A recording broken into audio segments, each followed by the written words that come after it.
ஆண்டவர் யோசுவா கிட்ட சொல்றாரு, நீ சக்சஸ்ஃபுல்லா வாழ்வதற்கு, நீ வெற்றியாய் வாழ்வதற்கு, நீ ஜெயமாய் வாழ்வதற்கு, நீ ஆசீர்வாதமாய் வாழ்வதற்கு, நீ புத்திமானாய் இருப்பதற்கு, நீ ஞானவனாய் இருப்பதற்கு, நீ அறிவாளியா இருப்பதற்கு ஏன் வார்த்தையை வாயில வை அப்படின்றா. சொன்னவர் யாரு? சொன்னவர் யார் என்பதை நீங்க சரியா அறியணும். சொன்னது யாரு? சர்வ வல்லவர், சர்வ ஞானி, சர்வ சிருஷ்டிக்கு எஜமான், சர்வத்தையும் படைத்தவர், அவ்வளோ பெரிய தேவன், சர்வ வல்ல தேவன். வானம் அவருடைய சிங்காசனம், பூமி அவருடைய பாதப்படி, அவ்வளோ பெரியவர். அவர் தான் சொல்றாரு யோசுவா கிட்ட, என் வார்த்தையும் வாயில வை, என்னுடைய கட்டளைகளை என்னுடைய பிரமாணங்களை நீ செய்யும்படிக்கு கவனமாயிரு. எப்படி இருக்கணுமா? கவனமாயிரு. அப்புறம் இருதயத்தில் வச்சு தியானம் பண்ணுன்றாரு. இரவும் பகலும் இந்த என்னுடைய வார்த்தையை நான் பேசி இருக்கிறேன். நான் ஏற்கனவே பேசி இருக்கிற மோசே கிட்ட அவன் எல்லாம் எழுதி வச்சிருக்கிறான். எப்படி வாழணும், எப்படி வெற்றியா வாழணும், எப்படி ஜெயமா வாழணும், எப்படி சக்சஸ்ஃபுல்லா வாழணும், எப்படி நிறைவா வாழணும், எப்படி பலமா வாழணும், எப்படி சத்துருக்களை மேற்கொள்ளணும், எல்லாவற்றுக்கும் ஆலோசனையை கொடுத்திருக்கிறேன். அதை எடுத்து தியானம் பண்ணு, அதை பத்தி யோசி, அதை பத்தி பேசு. நீ ஜெயம் எடுப்பாய், நீ சக்சஸ்ஃபுல்லாய் வாழ்வாய். தெய்வம் சொல்றதை எத்தனை பேர் மதிக்கிறீங்க? சர்வ வல்ல தெய்வம் சொல்றதை நீங்க மதிச்சீங்கன்னா நீங்கள் மதிக்கப்படுவீர்கள். சொல்லுங்க, நான் கர்த்தருடைய வார்த்தையை நான் கனப்படுத்தும் போது, அதை தியானம் பண்ணும் போது, அதன்படி செயல்படும் போது எனக்கு கனம் உண்டாகும், எனக்கு மதிப்பு உண்டாகும், எனக்கு உயர்வுகள் உண்டாகும், எனக்கு மேன்மை உண்டாகும், எனக்கு பலன் உண்டாகும், எனக்கு சுகம் உண்டாகும், எனக்கு ஆரோக்கியம் உண்டாகும், எனக்கு அற்புதம் நடக்கும், எனக்கு அதிசயம் நடக்கும், எனக்கு ஆச்சரியமான காரியங்கள் நடக்கும். நாங்க போற இடம்லாம் சக்சஸ்ஃபுல்லான ஒரு வாழ்க்கை உண்டாகும். நான் தலையிடும் காரியங்கள் எல்லாம் சக்சஸ்ஃபுல்லாய் மாறும். நான் செய்வதெல்லாம் வாய்க்கும். ஆமெனா இல்லையா? ஆண்டவர் சொல்றாரு, என் ஜனம் எனக்கு செவி கொடுத்து என் வழியில நடந்தா நான் அவங்களை போஷிப்பேன். எப்படி? ஃபர்ஸ்ட் அண்ட் பெஸ்ட்னால நான் அவர்களை போஷிப்பேன். அடுத்தது சொல்றாரு, கண்மலையின் தேனினால் திருப்தியாக்குவேன் அப்படின்றாரு. திருப்தியாக்குவார். சொல்லுங்க, என் ஆண்டவர் திருப்தியாக்குவார். நான் அவருக்கு செவி கொடுத்தால், நான் அவர் வழிகளில் நடந்தால், அவர் என்னை போஷித்து என்னை திருப்தியாக்குவார், என்னை நிரப்புவார், நிரம்பி வழியே செய்வார். ஆமெனா இல்லையா? உங்களுக்காக யுத்தம் கூட பண்ணுவாருங்க. அதை தான் அந்த மக்கள் கிட்ட சொல்றாரு, என் ஜனம் எனக்கு செவி கொடுத்து என் வழிகளில் நடந்தா நல்லமா இருக்குமே, அவங்க சத்துருக்களை எல்லாம் நான் தாழ்த்தி போட்டுருவேன். என்ன பண்ணுவாராம்? உங்களுக்கு முன்னாடி சத்துருவா எதெல்லாம் நினைச்சிருக்கோ அதையெல்லாம் நான் தாழ்த்தி போட்டுருவேன்றார். தர மட்டுமா ஆக்குவேன்றார். சீக்கிரத்தில் என்ன பண்ணுவாராம்? அவங்கள தர மட்டுமா ஆக்குவேன்றார். எப்போது? என் ஜனம் எனக்கு செவி கொடுத்து என் வழிகளில் நடந்தால் நான் என்ன பண்ணுவேன்? சீக்கிரத்தில் இறங்கி சரி செய்ய வேண்டியதெல்லாம் சரி செஞ்சிருவேன். உங்களுக்கு எதிராக இருக்கிற சூழ்நிலைகளை மாற்றுவேன் அப்படின்றா.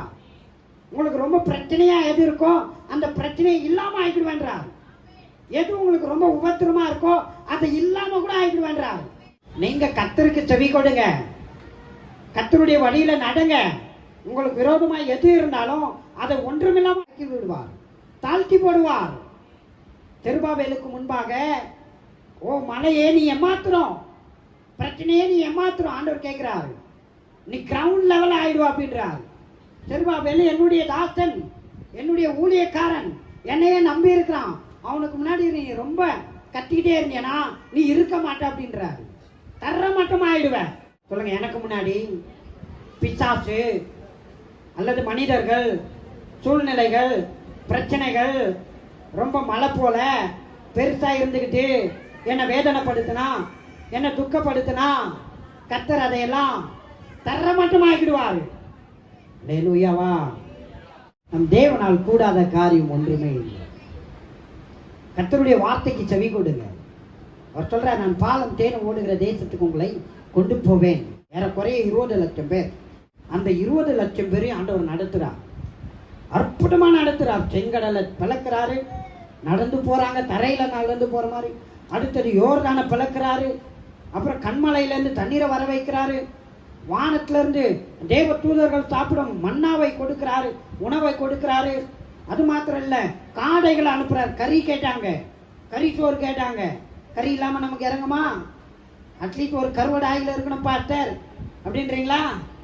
தான் யார் என்பதை காட்டிக்கிட்டே இருந்தார். தான் அற்புதர் என்பதை, தான் எவ்வளவா நேசிக்கிறேன் என்பதை மக்களுக்கு காட்டிக்கிட்டே இருந்தார். அவங்கள போஷித்து கொண்டே இருந்தார். பூமியில இருக்கிற உணவு இல்லைங்க, பரலோகத்துல இருந்து உணவு கொடுத்தார். திறந்ததை கொடுத்தார், பெத்தானதை கொடுத்தார்.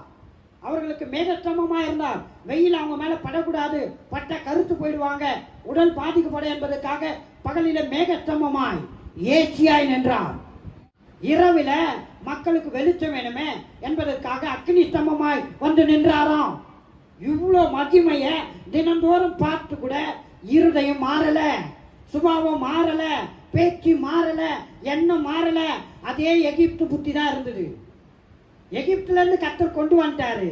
ஆனா இந்த மனதுல இருக்கிற எகிப்து போல, இந்த இருதயத்துல இருக்கிற எகிப்து போல, அந்த எகிப்து குணம் அப்படியே இருக்கு. அந்த எகிப்துல வாழ்ந்த வாழ்க்கை அப்படியே இருக்கு. கர்த்தரை பார்த்து கூட மாறல. கர்த்தருக்கு பயப்படுற பயம் இல்லை. கர்த்தருக்கு பயப்படுகிறவர்கள் தான் ஆசீர்வதிக்கப்படுவார்கள். கர்த்தருக்கு பயப்படுதலே ஞானத்தின் ஆரம்பம். கர்த்தருக்கு யார் பயப்படுறாங்களோ அவங்க பாக்கியவான். கர்த்தருக்கு பயந்து அவர் வழிகளில் நடக்கிறவன் எவனோ அவன் யாராம்? பாக்கியவான். நீங்க பாக்கியவானா மாறணுமா? நீங்க பாக்கியவதியா மாறணுமா? சர்வ வல்ல தேவன் உங்களை படைத்த ஆண்டவருக்கு செவி கொடுங்க. உங்களை படைத்த ஆண்டவருக்கு கீழ்ப்படிங்க. உங்களை படைத்த ஆண்டவருடைய வழியில நடங்க. எத்தனை பேர் நடக்க போறீங்க? ஆமென். பாருங்க, 20 லட்சம் பேருக்கும் வாக்குகளை கொடுத்தாரு. ஆனா 2 பேர் தான் போனாங்க. ஏங்க ஆண்டவர் இரக்கமுள்ளவர் தானே? ஆமா, 40 வருஷமா இரக்கம் பண்ணிக்கிட்டே இருந்தார். 40 வருஷமா அவங்க பண்ற அட்டூழியத்தை பார்த்து கூட மன்னாவை நிறுத்தல, காடைய நிறுத்தல, கண்மலையிலிருந்து தண்ணீரை நிறுத்தல, எல்லாத்தையும் கொடுத்துக்கிட்டே தான் இருந்தாரு. அதை சாப்பிடும் போது கூட உணரல, அதை குடிக்கும் போது கூட உணரல. கர்த்தர் நிழலா நின்றாரு, அதை கூட உணரல. அடிக்கடிக்கு வர இறங்கி பேசுவார் பாருங்க, அப்ப கூட உணரல. பாருங்க, இவ்வளோ பண்ணியும் என்றாலும் தேவனை கோபம் மூட்டினார்கள். தேவனை கோபம் மூட்டினார்கள். பாருங்க என்னென்ன வார்த்தைகள் சொல்றாங்க பாருங்க. ஆண்டவருடைய வழியில நடக்கல, அவரை விசனப்படுத்தினார்கள், அவரோட எந்த காரியத்துக்கும் சம்மதிக்கல, எதிர்த்து நின்றார்கள், அவரை கோபம் ஊட்டினார்கள், அவருக்கு விரோதமாய் பேசினார்கள், அவருக்கு விரோதமாய் பாவம் செய்தார்கள், பொய்யை பேசினார்கள், உண்மையா இல்ல, அவரை விசனப்படுத்தினார்கள், அவரை மட்டுப்படுத்தினார்கள், அவரை நினையாமல் போனார்கள். அதனாலதான் இத்தனை லட்சம் பேரும் கானானுக்கு போக முடியல. அவர் கூட்டிட்டு போக முடியலன்னு இல்ல, 20 லட்சம் பேர் இல்ல, 20 கோடி லட்சம் பேர் இருந்தாலும் அவர் கூட்டின்னு போக வல்லவர். இவங்க இழந்துட்டாங்க. கர்த்தரை விசனப்படுத்தி கர்த்தருக்கு விரோதமாகவே பேசிக்கொண்டு கர்த்தருக்கு விரோதமாகவே வாழ்க்கை வாழ்ந்துட்டு இருந்தாங்க. கர்த்தருக்கு பயப்படுற பயம் கொஞ்சம் கூட இல்லை. அவ்வளோ அற்புதங்களை பண்ணியும் மறந்தார்கள். பாருங்க, நம்முடைய வாழ்க்கை கானானை சுதந்தரிக்க வேண்டும். நாம் கானானை சுதந்தரிக்க வேண்டும். இந்த உலகத்திலேயே கானானின் வாழ்க்கை வாழ வேண்டும் என்றால் நாம் அவருக்கு செவி கொடுக்க வேண்டும், அவர் வழிகளில் நடக்க வேண்டும், உண்மையா இருக்க வேண்டும், அவரோடு சம்மதிக்க வேண்டும், அவரோடு நடக்க வேண்டும், அவரோடு பழக வேண்டும். கானான் தேசத்தை எத்தனை பேர் போய் பார்த்தாங்க? 12 பேர் அனுப்புனார். இந்த 12 பேரும் போய் பார்த்துட்டு வந்து சொல்றாங்க, 12 பேரும் எப்படி இருக்கு? கர்த்தர் சொன்ன மாதிரியா அந்த தேசம் பாலம் தேனும் ஓடுற தேசம் தான், செல்வ செழிப்பா இருக்கு, ரொம்ப அழகா இருக்கு, ரொம்ப அருமையா இருக்கு. ஆனா நம்ம அது உள்ள போக முடியாது. யார் சொல்றது? இந்த 12 பேர்ல 10 பேர், 2 பேர் மாத்திரம் யோசுவாவும் காலேஜ் மாத்திரம் இல்ல, நாம அதுல போக முடியும், எளிதாய் அதை சுதந்தரிக்க முடியும். கர்த்தர் சொன்னபடியே அது நடக்கும், நாம சுதந்தரிக்க முடியும். கர்த்தர் கொண்டு போவார், அவர் சர்வ வல்லவர். இதுவரையில அவர் தானே கொண்டு வந்தார், இனி அவர் கொண்டு போவார். மனிதர்களை பார்க்காதீங்க, கர்த்தர் பெரியவர். இவங்க எல்லாம் அவர்கள் பலவான்களா இருக்கிறாங்க. நாங்க இந்த 10 பேர் வந்து துர்ச்செய்தியை பரப்பினார்கள். இஸ்ரவேல் தேசம் முழுவதில் பரவிட்டு அந்த வனாந்தரத்துல எல்லாருக்குள்ளும் இந்த 10 பேர் சொன்னதுதான் பெருசா இருந்தது. இந்த 2 பேர் சொல்றாங்க, தட்டையை கிழிச்சுக்கிட்டு சொல்றாங்க, இல்ல இல்ல நாம போவோம், சுதந்தரிப்போம், கர்த்தர் நமக்கு வெற்றியை கொடுப்பான். எகிப்துல இருந்து வெளியே கொண்டு வந்தது, வெளியே வந்தது அவங்க பலத்துல வந்தாங்களா? சொல்லுங்க, அவங்க பலத்துல வந்தாங்களா? யார் பலத்துல வந்தாங்க? கத்தர் பலத்துல வனாந்தரத்துல 40 வருஷமா யார் பலனை பார்த்தாங்க? கத்தர் பலத்தை பார்த்தாங்க, கத்தர் நடத்துதலை பார்த்தாங்க, கத்தருடைய செயல்ல தான் வாழ்ந்தாங்க. ஆனா இப்ப மாத்திரம் அவங்க பலவான்கள் என்றாங்க. இவங்க எப்படி சொல்லியிருக்கணும்? நம்முடைய ஆண்டவர் பலவான், சர்வ வல்லவர் சொல்லியிருக்கணுமா? சொல்லியிருக்க கூடாதா? ஆனா மனித பலத்தை பார்த்து பயந்தார்கள். நான் சொல்றேங்க, கத்தருடைய பலம் இருக்கிறது, கத்தருடைய பலம் உங்களுக்கு இருக்கிறது, கத்தருடைய வல்லமை உங்களுக்கு செயல்படும். ஆமெனா இல்லையா? சகல ஆசீர்வாதமும் அவர் கரத்தில் இருக்கிறது. எனவே அன்பான ஜனங்களை, கத்தருக்கு கீழ்ப்படியுங்கள். இந்த உலக வாழ்க்கை குறுகியது. இந்த உலக வாழ்க்கையை பார்த்துட்டு இருக்காதீங்க. உங்களுக்காக சிறப்பான வாழ்க்கை இருக்கிறது, பரலோகம் இருக்கிறது, அதை மிஸ் பண்ணிடாதீங்க. இஸ்ரவேல் ஜனங்க அத்தனை லட்சம் பேரும் கானானை மிஸ் பண்ணினது மாத்திரமல்ல, பரலோகத்தையும் மிஸ் பண்ணிட்டாங்க. நான் சொல்ற பூமியின் ஆசீர்வாதமும் உங்களுக்கு இருக்கிறது, பரலோக ஆசீர்வாதமும் உங்களுக்கு இருக்கிறது. இம்மையிலும் மறுமையிலும் நூறத்தனையான ஆசீர்வாதங்களை தேவன் உங்களுக்கு வைத்திருக்கிறார்.